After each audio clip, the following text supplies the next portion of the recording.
Okay, good morning, everybody. I'm going to start our talk. Thank you all for being here this morning. Thanks, everyone, for coming out on another beautiful, sun-drenched California day. Oh, I guess I should have read this in advance before coming up here. Seriously, it's great to see everybody here today.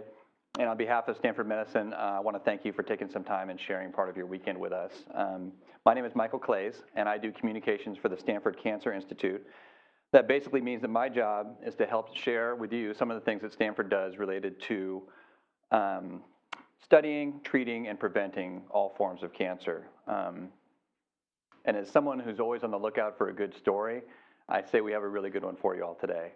Our two presenters, Dr. Kimberly Allison and Mark Pegram, are each outstanding cancer specialists and dynamic individuals in their own right. But the improbable intersection of their personal and professional lives creates a unique and really inspiring journey. Two Stanford faculty colleagues whose careers and lives are dramatically intertwined around breast cancer and a drug called Herceptin. But I'll let them tell you about that. The only other thing I want to say in the way of pre-introduction is just a quick word about Stanford. This is really a unique place, and it's not just because of all the palm trees or all the patents pending or the beautiful, fabulous architecture like we have here at LKSC. And it's really not even about all the gigantic brains that are orbiting around this campus. I like to argue that it's much more about the gigantic hearts that are attached to those brains, and I think we're going to get a really good example of that today. Dr. Mark Pegram is a Susie Hui Wang professor. I practiced that so long, and I messed it all up. And the co-director of Stanford's Molecular Therapeutics program, as well as the first director of our breast cancer program at the Stanford Women's Cancer Center. He earned his undergraduate and medical degrees from the University of North Carolina before joining the faculty at UCLA, where he played a significant role in development and testing of Herceptin. He later spent 5 years at the University of Miami Miller School of Medicine, where he was a Sylvester Chair Professor of Medicine, and the Brahman Family Breast Cancer Institute and Associate Director for clinical research in the University Sylvester Comprehensive Cancer Center. He is a renowned clinician and scholar in breast cancer research and an in-demand lecturer. I like to joke that he has more frequent flyer miles than Hillary Clinton does. And he's an energetic leader of our Stanford Cancer Institute's effort in what is known as translational medicine, and that's the agonizingly long and difficult process of advancing new cancer treatments out of mice and into actual people. Our first speaker is Dr. Kimberly Allison. Dr. Allison is an associate professor and the director of Stanford's Breast Pathology Service. She graduated from Princeton University, earned her MD at New York Medical College, and completed her pathology residency and fellowship at the University of Washington, where she went on to serve as the director of breast pathology until 2012, which is when we stole her away. She is herself a breast cancer survivor, an experience that she chronicled in a grippingly personal book called Red Sunshine. We all have a copy. This is really a fabulous read. I like to joke with her that it ought to come with a box of Kleenex. But I'll tell you, I'll steal her line, which is that, let me tell you, it has a happy ending. So, Dr. Allison is also a contributing author for Dr. Julie Silver's Chicken Soup for the Soul, Hope and Healing for Your Breast Cancer Journey. Here at Stanford, she conducts research in a number of areas, including some of her current activities in the development of higher quality diagnostic standards and novel diagnostic and treatment-related tumor markers. So will you please welcome me in first joining Dr. Allison and Dr. Pegram.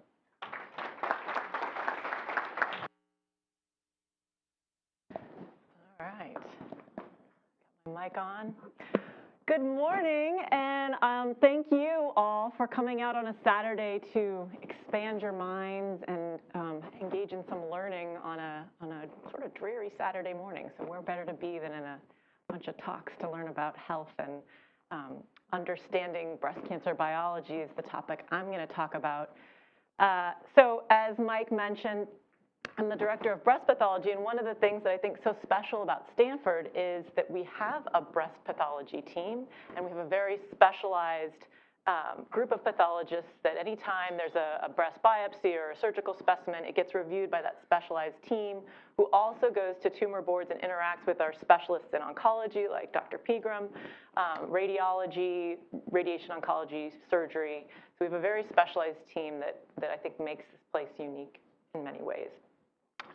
I'm also involved in training our next generation of pathologists, and I didn't know what a pathologist was when I went to medical school, so I thought I'd take the opportunity to tell you a little bit more about what we do and how we do in terms of breast cancer diagnosis.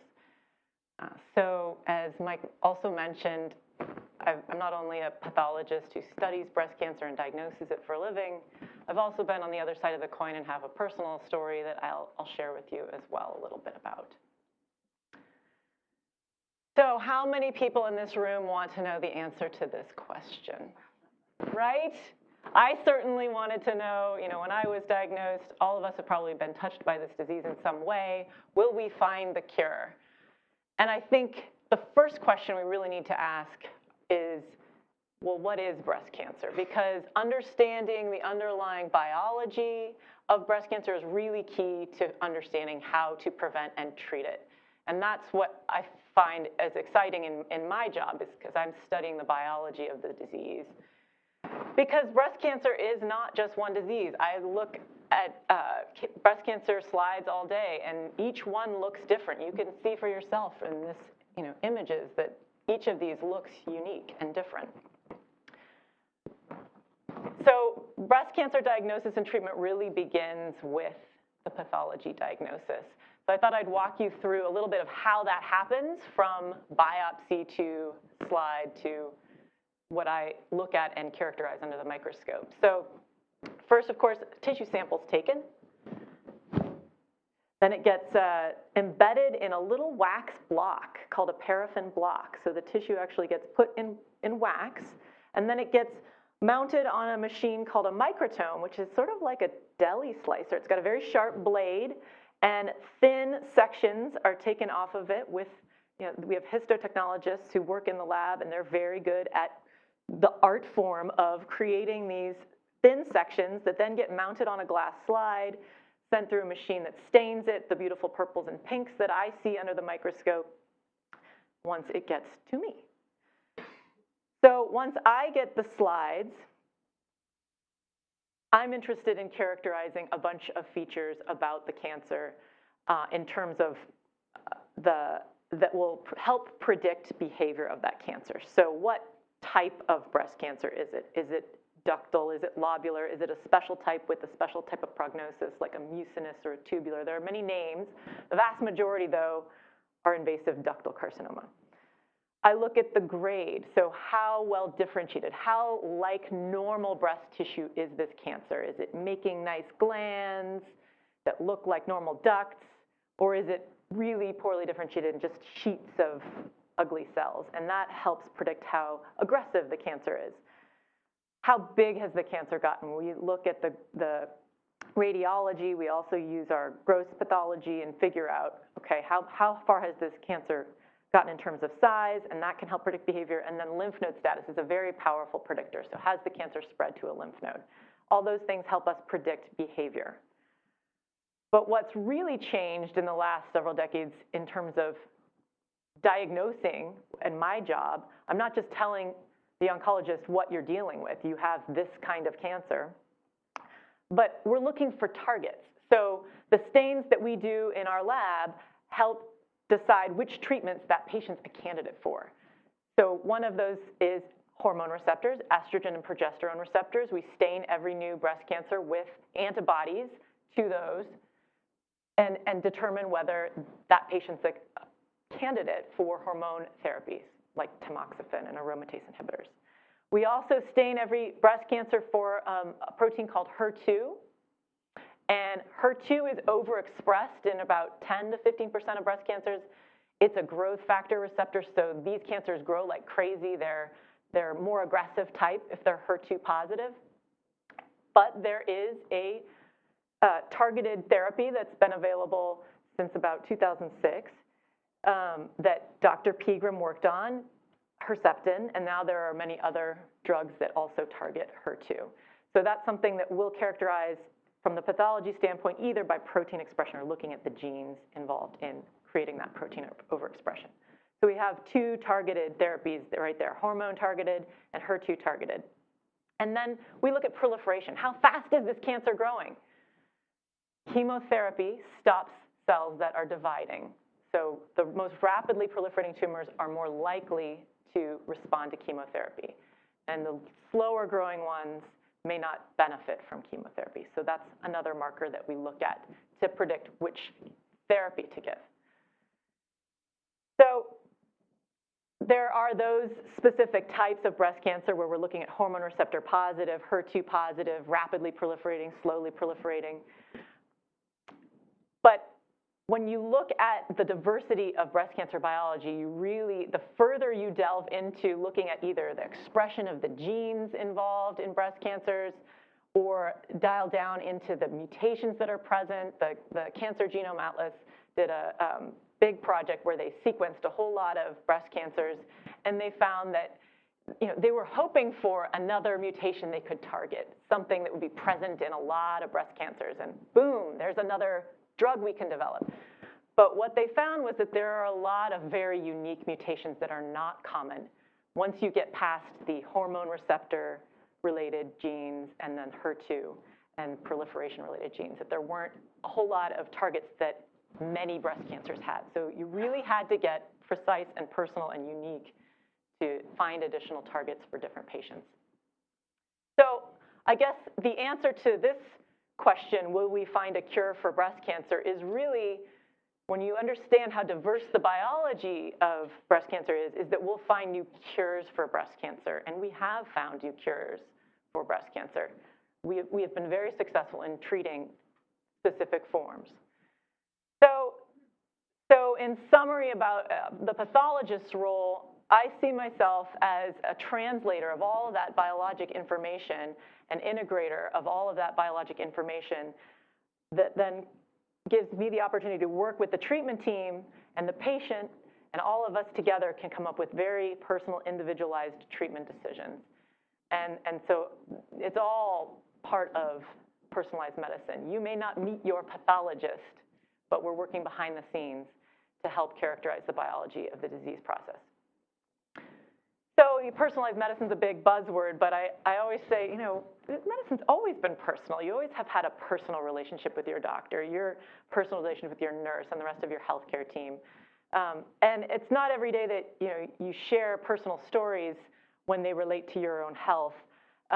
So having been a patient on the other side of the microscope has really transformed a lot of how I see my role as well, and understanding what a patient's going to go through when I make a diagnosis, and what details in my report may make a patient have radiation versus no radiation, or a specific type of therapy.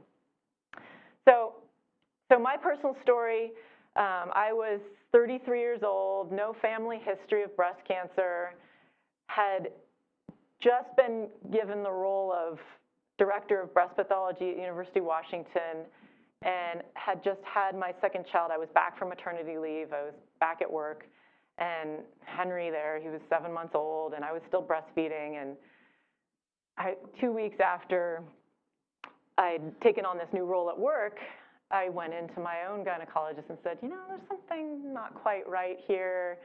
And she was very worried and sent me on this whole journey where all of a sudden I was walking my own biopsy down the hallway to my own lab and saying, actually, I was pretty confident it wasn't cancer. I'm young, I do this for a living. I don't have a family history. I'm healthy. And this can't possibly be happening to me. And so I dropped the biopsy off at the lab and said, skip the resident this time, have this go right to my colleague. I'm not that worried. And then I remember the next day, a little bit of a sleepless night, sitting in my office and waiting for the pathology to come back. And that's what every patient, I understand the wait for pathology now, the anxiety that you go through, and your mind goes to the worst of all possible things while you're waiting for results. And so I waited and waited and thought, gosh, this is taking longer than I thought it would. And I noticed that my colleague who's going to be reading my biopsy's door is closed. And I'm thinking, oh gosh, maybe this isn't good news. And then she shows up finally at my office with another colleague who is at another hospital usually on that day. And I knew the second I saw two of them together that, oh, she's there to help deliver bad news to me. And so, that sent me on a whole cascade of, oh my goodness, I'm going to die. This is, I can't possibly, the time between when you get your diagnosis and when you first meet with your doctor, even when you are a doctor, is just extremely painful. You really go through a lot of anxiety, which I understand. So this book, I just wanted to give a disclaimer. It is not a physician's recipe for success book. This is a memoir of a 33-year-old woman who is freaking out and, going through this journey and trying to find the silver linings in all of the process. So you can get the unabridged version if you want.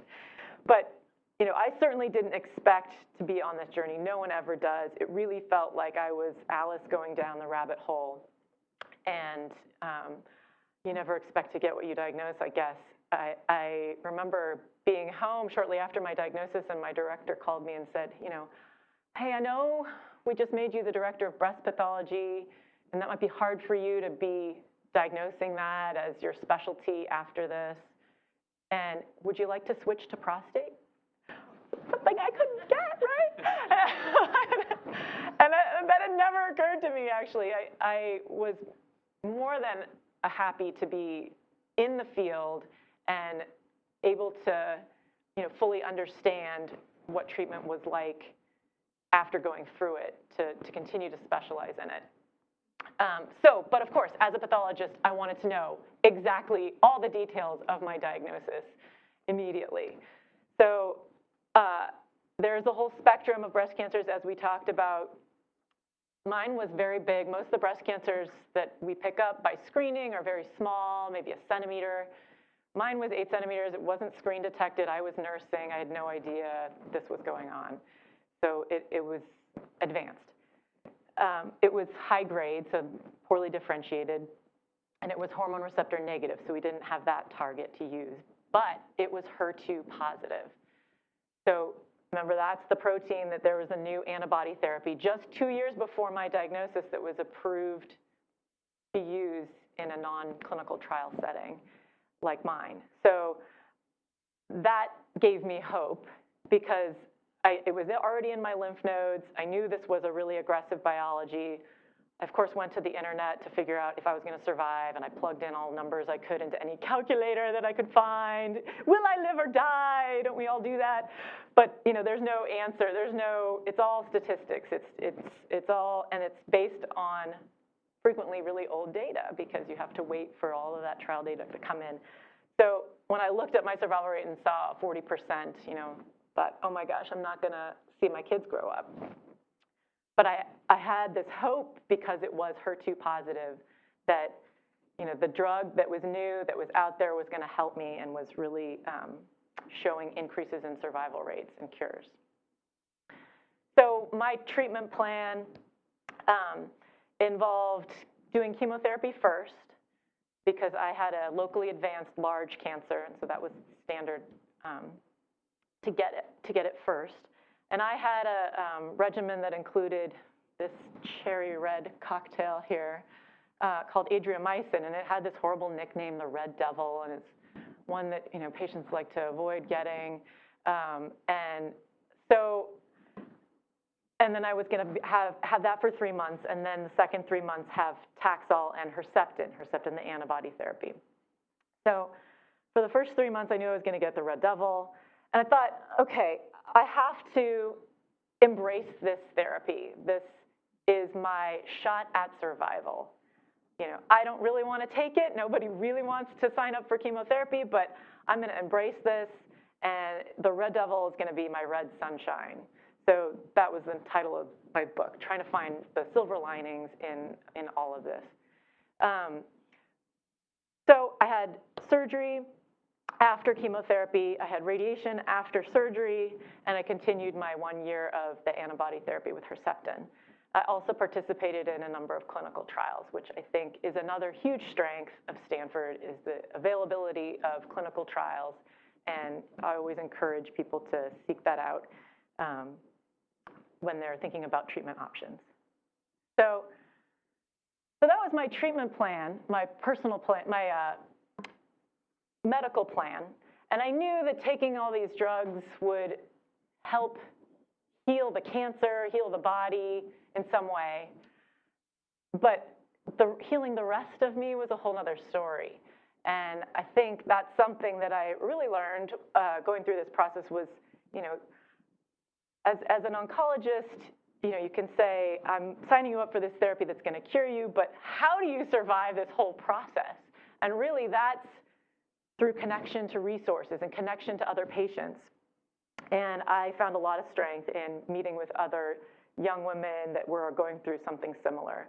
And I think that's part of what motivated me to, I was a little nervous to publish my very personal story, but I felt like when I heard other women's personal stories, it helped me to understand, what it's like to actually go through some of these treatments and emotionally, how you survived, basically.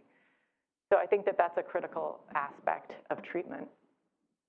And then I had the unique ability to confront my disease directly under the microscope. And I remember putting my slide up on my microscope and talking to it and telling it, just wait, you're going down. I'm going to get that HER2 therapy targeting you. And I think there's a lot as a patient, even one who's very educated in the disease that I had, there's still a lot of how did this happen to me? Did I do something wrong? You go through this whole process of, was this voodoo? Was this something I did?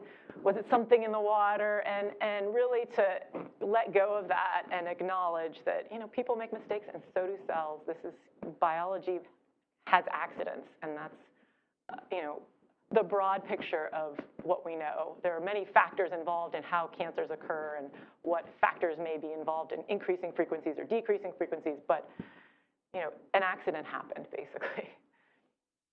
So I had a lot of high points. I actually, circled the wagons when you're going through treatment. If you have a good support system, and I was incredibly lucky I did, I felt very surrounded by a lot of people who would support me, and it was a very positive time in many ways. But of course, there were low points, and one of those was when I was halfway through chemotherapy. So I did the adriamycin, the Red Devil. I was done with that. I had Cytoxan with that, and I thought, okay, those are the big guns. They were the really toxic therapies, and now I'm switching to Taxol and Herceptin, which, it's more targeted, but it wasn't as scary sounding as adriamycin. And I was in part of a study where we had imaging done in the middle of our treatment. So after I was done with the adriamycin, I had a MRI and a biopsy, and I was really hoping that it was gone because I knew, my best shot at long-term survival was for there to be no cancer left after the chemotherapy was over. I thought, well, maybe it's gone already. And I looked at my images with the radiologist and was, still big dark storm clouds on that MRI. They'd broken up a little bit. And the biopsy I looked at, still the same cancer there.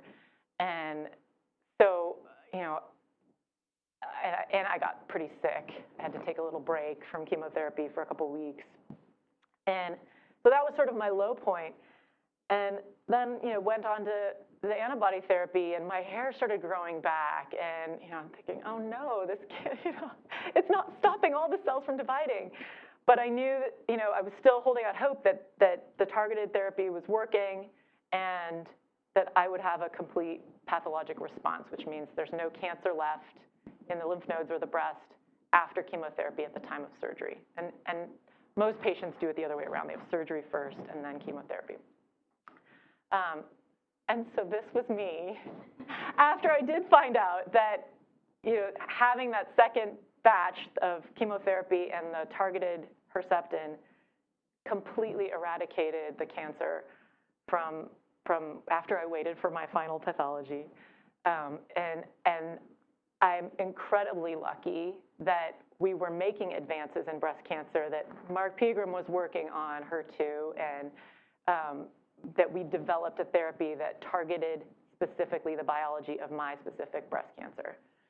And really that's where medicine is making big advances in cancer therapeutics, is finding the target, finding the unique biology, understanding it, and it's creating success stories like mine. So I am incredibly grateful for all the advances that we made, and proud to be part of a team that's doing the same thing going forward. So that's all I have in my slides. But now we're going to do a little question. Yeah, now we're going to do a little question and answer. Ready?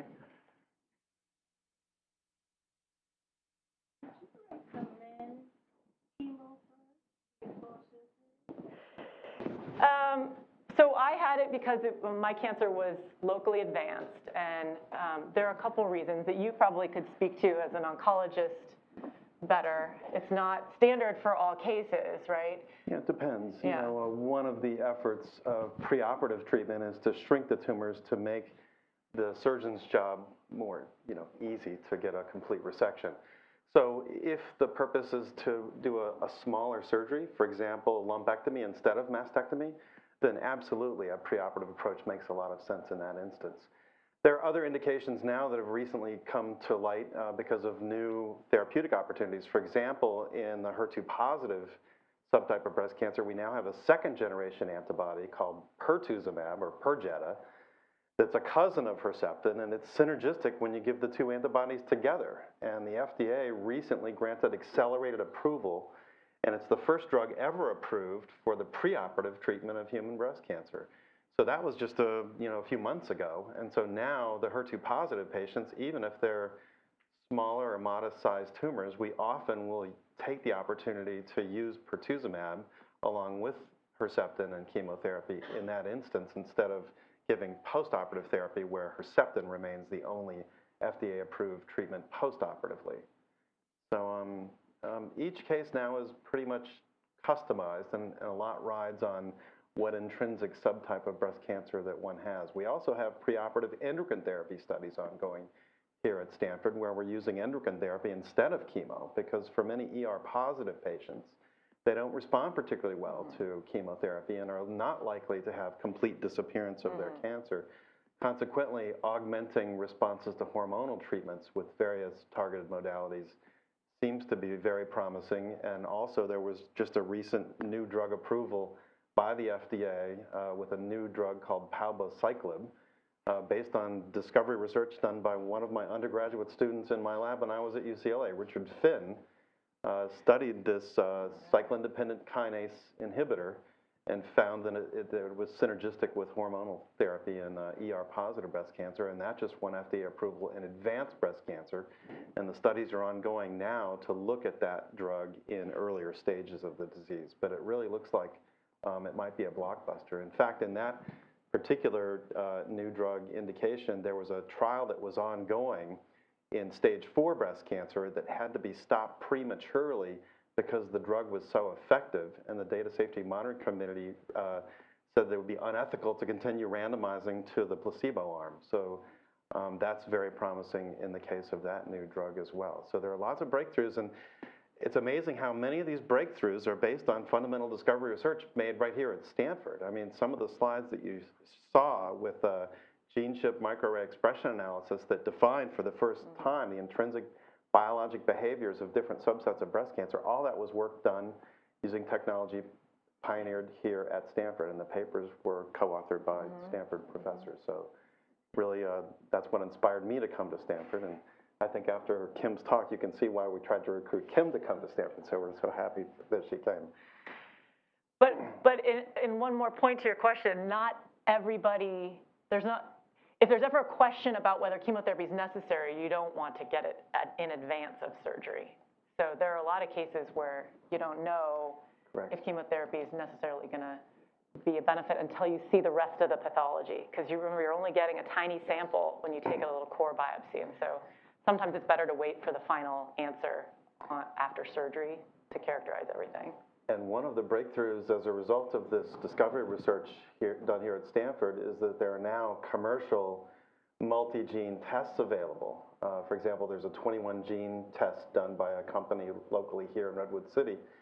And that can define patients with ER-positive breast cancer who are likely or not likely to respond to chemo. And now we use that test, and it has reduced our use of chemotherapy in lymph node negative patients by about 40% nationally. I mean, so that saves a lot of patients the toxicities, expense of chemotherapy when we know biologically they won't benefit from it. And now we have assays based on multi-gene testing technologies to be able to select those patients prospectively, whereas in the old days we used to have to guess. You'd guess based on size, right? Yeah, anything based on over stage. a centimeter would get chemotherapy. Would get treatment, yeah. So we vastly over-treated early stage breast cancer until the 2000s, really. Can you tell us the breakdown, the percentages of the different subtypes of breast cancer, roughly? Sure. HER2 is about 20% of all breast cancers. There's a type called basal that lacks HER2 and it lacks steroid receptors, so no ER. That's about 15%. And the rest of the lion's share are all estrogen receptor positive, and there's a couple of large subsets within the ER positive group. One is called luminal A that has a very favorable prognosis, very slow growing, very indolent, highly responsive to endocrine therapy. There's another subtype called luminal B that's still ER positive and responds to endocrine therapy, but has a little bit more rapid proliferation rate, and that makes up a smaller fraction of the total ER positives. What about, I've heard of triple negative. Yeah, that's the basal subtype. They're somewhat different, but there's a lot of overlap between basal and triple negative. Triple negative is probably a term that will go away in the near future because there's already research using gene chip array technology that was developed here showing that triple negative breast cancer is also not just one subtype. There are at least 5 or 6 readily identifiable subtypes within the triple negative grouping, and they have therapeutic implications for the future. One has growth factor receptors like similar to HER2, kind of that story, so maybe targeting those for that subgroup might work. One subgroup has a defect in DNA repair pathways, so maybe using DNA damaging drugs or drugs that perturb DNA repair pathways might be particularly useful in that group. The BRCA1 mutated cases fall into that subgroup, for example, that are often triple negative. There's an immune signature subgroup that's really, really interesting. In fact, there have now been 2 presentations using brand new immunologic approaches, again using antibodies, so again kind of like a distant cousin of Herceptin. But these antibodies are called checkpoint inhibitors, and they can basically unmask tumor cells that are using a disguise called the PD-1 ligand axis.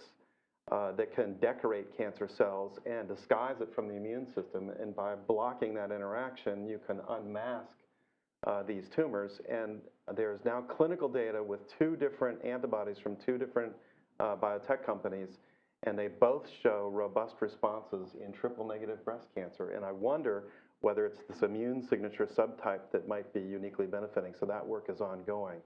So these different subtypes within triple negative have therapeutic implications. There's another subtype called androgen receptor positive subtype. So now anti-androgen drugs are being used in the clinic. Yeah, that's really one of my questions. The more we learn about cancer, we learn how complex it is.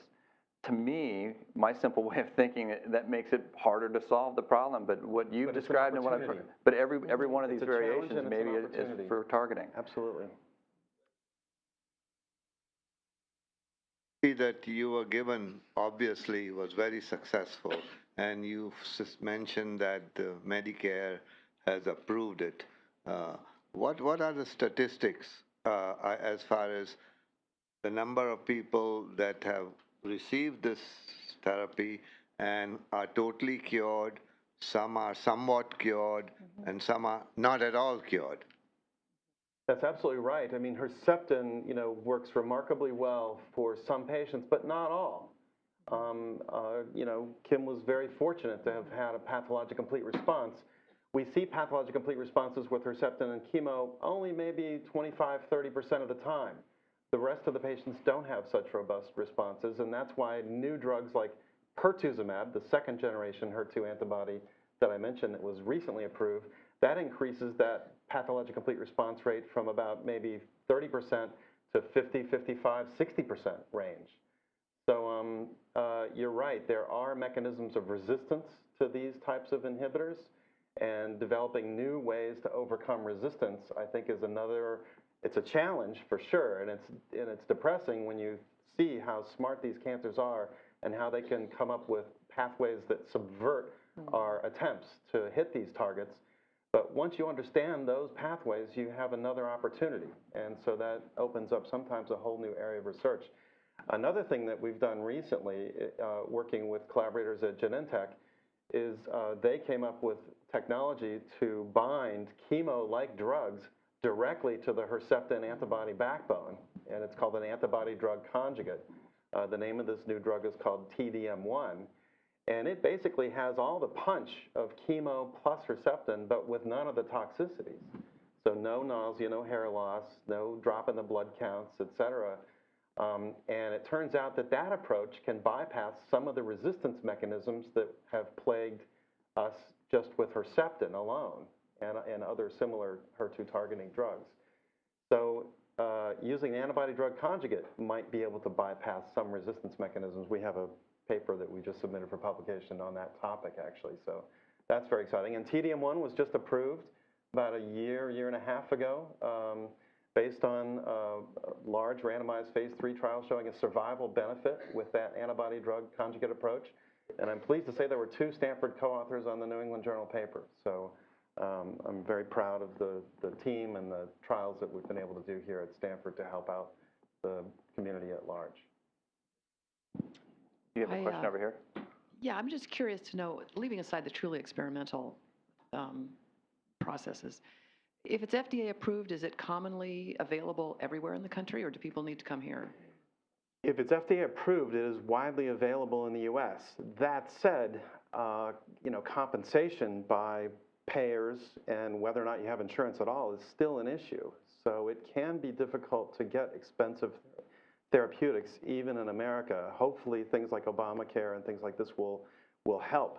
But some of these approaches are very expensive, and it's not always easy. And sometimes we have to argue with payers to get approval. I spend quite a bit of time on the telephone arguing with insurance carriers that somebody really should take a particular treatment, sometimes based on just theoretical principles, because we may not have clinical data to back us up in every single instance. And so that's a tough call, and sometimes we win those battles and sometimes we don't. Hi. I was wondering if either of you can speak to the value of mammograms and what the thinking is about frequency of them. I don't want to be the only one talking. No, I talked for a long time. Mammography, I think, as primitive a tool as it is, and we all wish that there was better technology and there needs to be breakthroughs in breast imaging. There's no doubt about all of those facts. But in the meantime, it is absolutely a valuable tool. And it's ironic that there have been these cycles about every 10 years or so of positive data, then negative data, and it's very daunting and confusing.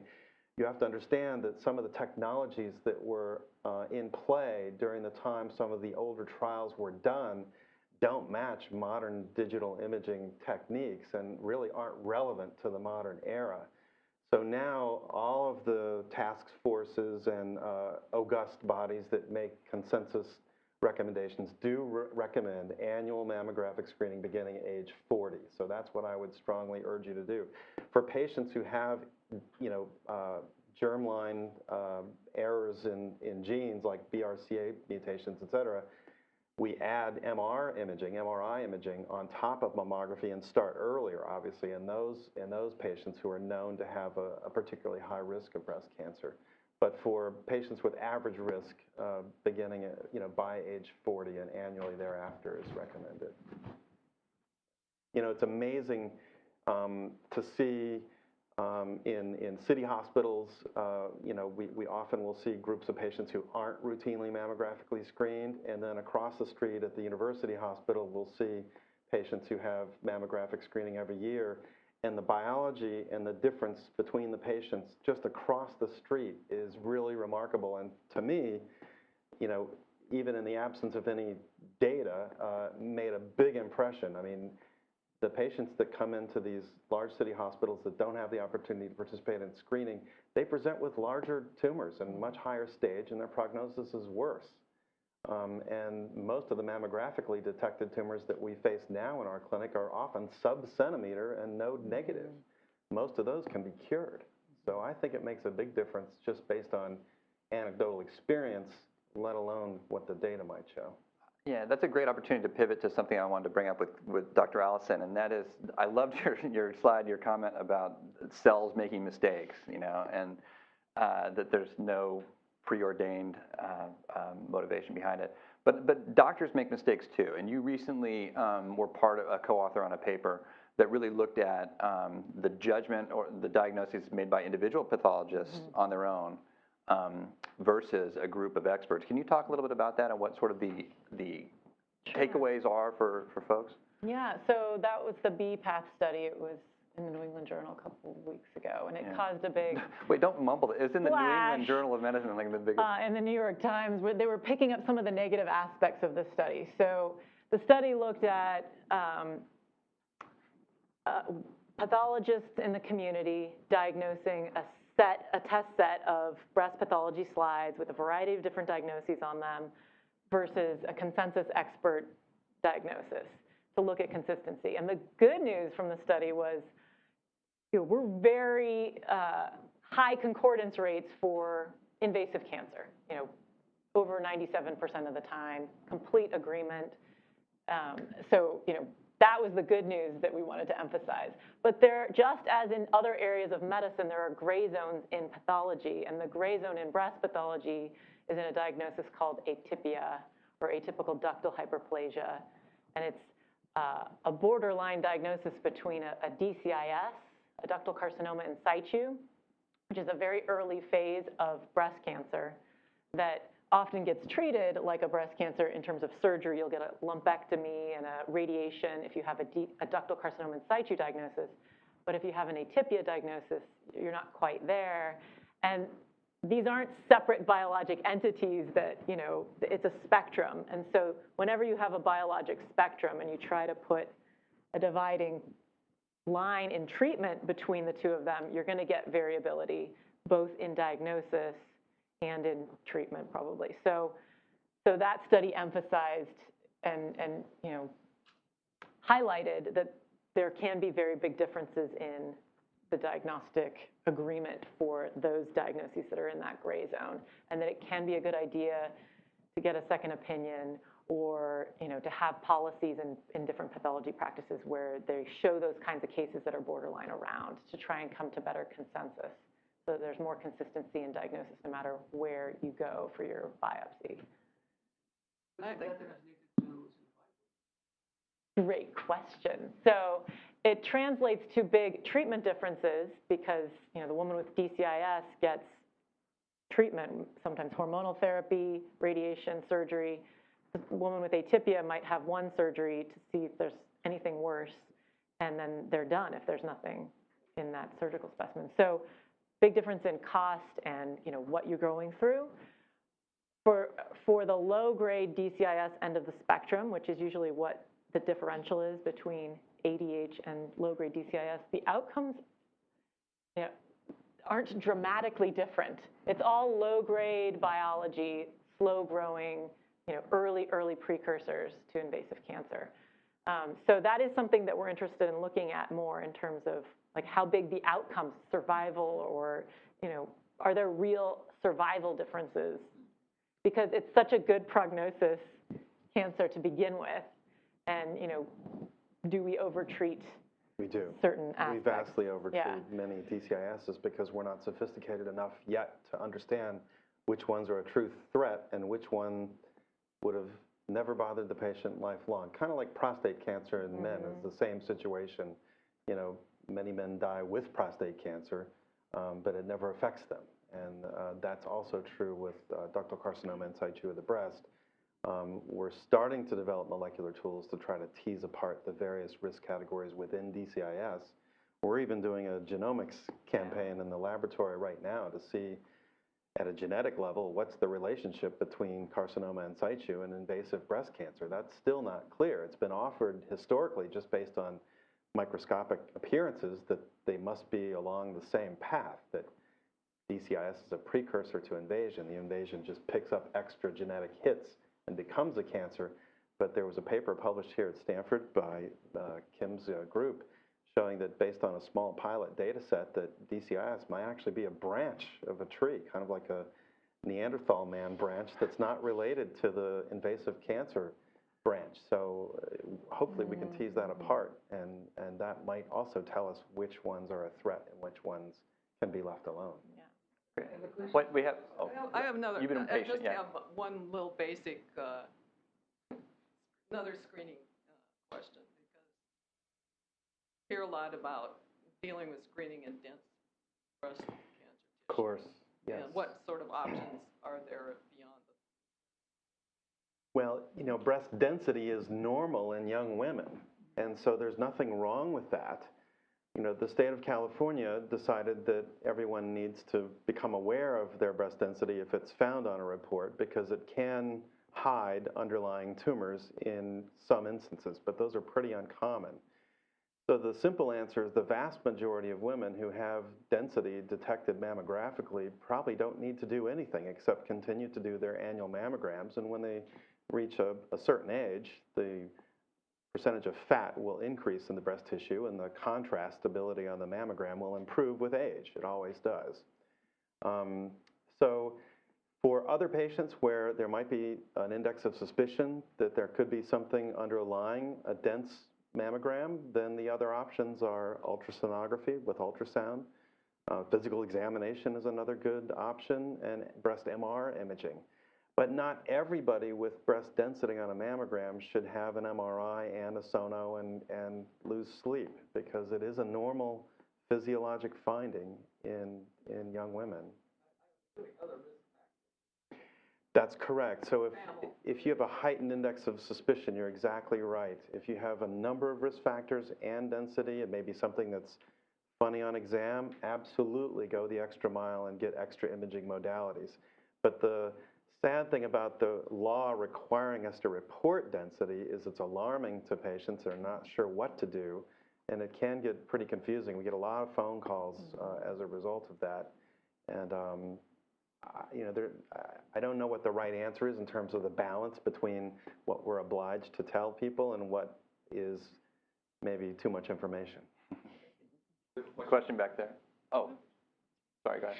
For the newly diagnosed cancer patient who wants to be their own best advocate, how can they best go about this? I mean, Dr. Allison was the extreme, but you know, there's the NCCN guidelines, there's what your oncologist tells you, there are clinical trials, there's tests you can send away for yourself. Like, how do you do this best, and how do you assimilate that information?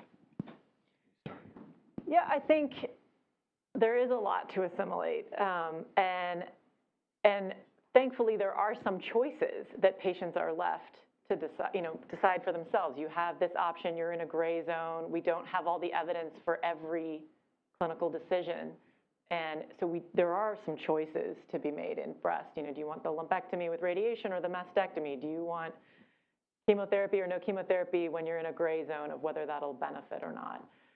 And so I do think it puts the patient kind of in a hard position sometimes to, when it's not clear. Like in my case, I clearly needed all the things that I got. There wasn't a question. There weren't other options. And I think that a lot of breast cancer patients are left with a lot of personal choice kind of decisions, where when you don't have clear evidence one way or the other, you know, you can add more data to the picture, like send out for the special testing that might help add another data point. And then there's also personal preference involved. You know, in your life, do you feel like you could survive this better, and it would, you know, which treatment is going to fit best with your life when there are options? It's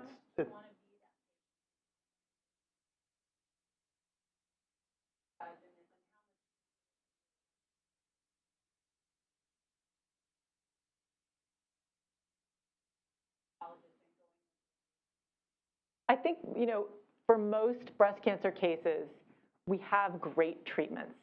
And it's when you're in a situation where there, isn't, I mean, you probably see this, men can speak to this, but there are times when you want to be an advocate, when you're, out in the community and you're not at a major cancer center, and you have to be your best advocate and say to your general oncologist, I have lung cancer and I need this special new test that may make me a candidate for this new drug that's available, and they may not be aware of it. So, luckily Stanford is a cancer center that's really rich in knowledge, and we know of the clinical trials available. So there are different settings when you need to push hard as a patient, I think, if you don't feel like you're getting an educated answer from your oncologist. Absolutely. One of the things that Stanford was a leader in nationally was the creation of multidisciplinary clinics, so that when a patient comes to the breast center, they'll see a medical oncologist, a surgical oncologist, a radiation oncologist, a psychosocial worker, a geneticist in one session. That said, that is a lot of information to try to absorb in one session, and it is absolutely overwhelming. But it's a good first start, and we have follow-up appointments just so that people come back with their list of questions. So I strongly encourage you to challenge what you're hearing from your doctors. One of the things I love about being at Stanford is we do have a generally well-educated patient population who challenge us regularly, and I absolutely love it, because they'll bring the latest papers from the literature and want to learn more about it. And so then it's a teaching opportunity for the residents in our clinic and the fellows and that sort of thing too. The other thing is to always get a second opinion. We even tell our Stanford patients to get second opinions. You should absolutely do it and challenge. Including on your path. Absolutely, yep. And we do a lot of them here. A lot of patients come to Stanford specifically just for a second opinion, and that's also good. I have a question. For example, if the tumor is small and hasn't gone to the lymph nodes and is estrogen receptor positive, and you do this genomic test called Oncotype, if it has a favorable result, you can sometimes have lumpectomy, post-lumpectomy radiation, and endocrine therapy like tamoxifen or one of the aromatase inhibitor drugs, and you don't need chemo. And there's solid data to back that up in some instances. So we do put those patients through that exact paradigm to discern whether or not they might be able to avoid chemotherapy. That's our highest priority, is to avoid it if it's unnecessary. We have two people who've been very patient in the back of the room, but really quickly, to the question of complexity, we have the Stanford Cancer Initiative is a new program that's really, the goal is to transform the cancer patient experience, and one of the human elements of that is a specially trained nurse oncologist called a multidisciplinary care coordinator, whose job it is to be the advocate for the patient, to help assimilate all that diverse information that they get from all the different doctors they have to see, and help manage the psychosocial aspects of the diagnosis, and to really help guide them through and empower them and their family to make decisions that work best for them. So that's something that Stanford is adopting in different, and each multidisciplinary care coordinator is focused on a type of cancer. So you have breast care coordinators and ovarian care coordinators and that kind of thing. So that's something Stanford is really adopting, and it's very new. Now, please go back to the back of the room. I know you've been patient. Thank you.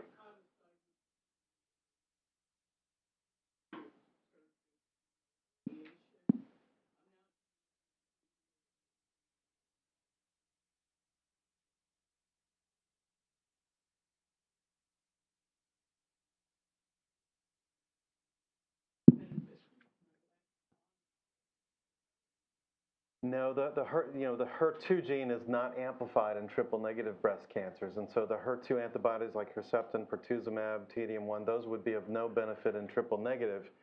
There are some new antibody-drug conjugates that are being studied in triple-negative breast cancer. Right now, those trials are underway in patients with stage 4 breast cancer. sounds like to me you're in remission, which is a great thing. So fortunately, you don't need that experimental therapy at this point, and hopefully never will. But there is hope on the horizon that there will be new treatments for triple negative, and we'll probably stop calling it triple negative once these other more nuanced categories become firmly entrenched with associated diagnostics and therapeutics that are effective. So basically different from the HER2 or Herceptin given afterwards. I can envision a similar paradigm with newly discovered targets in triple negative breast cancer, but those are still in the experimental phase at this point, unfortunately. Sir, your question, please. In regards to personalized medicine and DNA testing, how do you recommend or how effective are liquid biopsies or cell-free DNA for disease progression? And do you recommend them? Circulating DNA. Liquid Circulating biopsy. DNA. That's a fascinating Yeah. topic. Yes, it is. And in fact, That's a whole other panel discussion. some of the new technology in this area is also pioneered right here at Stanford by Asha Lizaday and Max Dean, who had a seminal paper published in Nature Medicine just in the past couple of years. And they demonstrated that they can detect cancer mutated DNA in just blood from lung cancer patients was the topic in the publication. And not only could they detect the DNA specifically from the tumors in the blood, they could quantitate it, and the amount of the mutant DNA in the circulation correlated with the disease burden. In other words, they showed examples in the paper where a patient would start treatment, and as their tumor is shrinking, the circulating tumor DNA would fall, and then when it relapsed, it would go back up. They also showed an example of a patient who developed a new mutation that caused drug resistance to the medicine that they were on, and the percentage of that mutant clone went up as they were failing to respond to that targeted agent, for example. So I think there's great promise. That technology is now being applied in other tumor types here at Stanford. We have a breast cancer project underway using the same technology. It's called CAP-seq, and I think this is going to be another huge opportunity for monitoring response. And you know, depending on how sensitive it is, and we don't know the answer to this yet, so far all of their experiments have been in relatively advanced stage cancers. The next challenge will be to see whether we can detect this even in early stage, let's say stage 1 breast cancer. That would be huge, because if you can detect circulating tumor DNA in someone who's otherwise in a clinical remission, you know it must be there somewhere, right?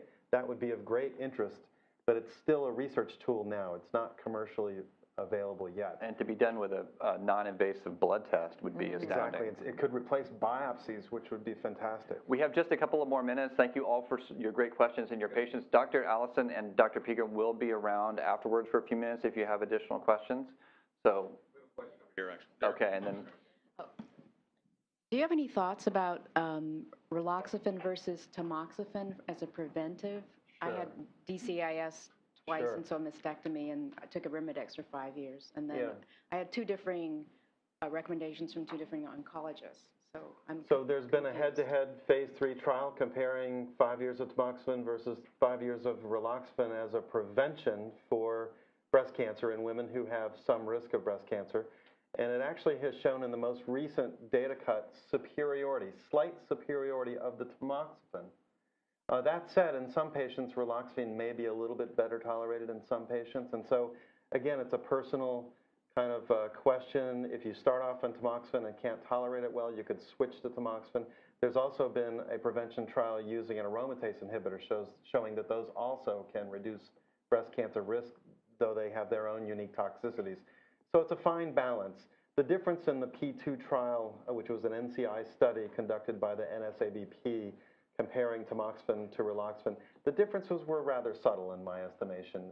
The superiority of tamoxifen was just a little bit. So either are effective, and both are approved. Thank you. okay. One last question in the back there. Hi, thank you so much for a very informative session. My question was about the post-op pathology testing that's done. Can you shed some light on the different tests? You know, you mentioned this 21 gene testing run by the Redwood company, then I've heard of Oncotype DX. So can you shed some light on the pros and cons of each, and you know, which one do you find most reliable? And I'm asking, I know that this is a general session. My mom has one positive lymph node, 2.7 centimeters tumor, which was ER positive. So she's just completed surgery, so I'd love to know your thoughts on what's the right path to take. Yeah, so the Redwood City Company 21 gene recurrence score assay is called Oncotype DX. So those are one and the same. And it has particular utility for hormone receptor positive, like your mother's cancer, low stage. So it was initially validated in node negative patients to determine who is high risk versus low risk or intermediate risk and could possibly benefit or not from chemotherapy, and used mainly as an opt-out. Like, I would like to not do chemotherapy. I'm hoping for a low recurrence score on the Oncotype DX so I can have this evidence that I don't want to treat with chemotherapy. It's not going to help. You can get a gray zone result, intermediate, and then you Doesn't help if it's intermediate. are stuck The saying, gray area. maybe we need it, maybe we don't. And then if you get a high risk recurrence score, there's definite benefit to giving chemotherapy. And they have validated now in node positive, 1 to 3 positive nodes. That was a retrospective cohort in a different era of chemo, not using modern agents. Consequently, there are 2 large prospective ongoing trials happening now in lymph node positive patients. In one trial, we're taking the intermediate recurrence score lymph node positive patients and randomizing them to chemo or not, because we don't know the answer to that yet either. And in the, that was in lymph node negative patients. In lymph node positive patients, there's an ongoing trial where even lymph node positive patients that are having a low recurrence score, we're randomizing them to chemo or not, to see if we can get rid of chemo even in some node positive patients. That data is still ongoing. It'll take probably a few more years before that data matures. But it's a prospective, randomized phase 3 controlled effort to answer just that question. In selected patients with node-positive disease, we do the Oncotype test, particularly in patients who may have other medical conditions that diminish our enthusiasm for using chemo. And so in that instance, if we get a low-risk recurrence score and they have contraindications, relative contraindications to chemo anyway, then that gives us high enthusiasm to maybe dispatch with the chemotherapy. There's been a lot of discussion today about clinical trials, and certainly cancer clinical trials are very, very important, and we have a pretty robust effort here at Stanford. If you want to Google the Stanford Cancer Clinical Trials Office, you can find a listing, and a searchable listing of all the open clinical trials and what the eligibility requirements are. Also, you can go down to the pavilion right here today, and they have the clinical trials office has a table with lots of information, and they have interactive applications for your phone. They have a kiosk in the cancer center, so they're making a real effort to reach out and give people access to trials that may be of benefit to them, and certainly are a benefit to researchers like Dr. Pegram and Dr. Allison. Thank you all very much for joining us today, and I want to thank Dr. Pegram and Dr. Allison. Thanks for coming out to Health Matters, and have a great rest of your day.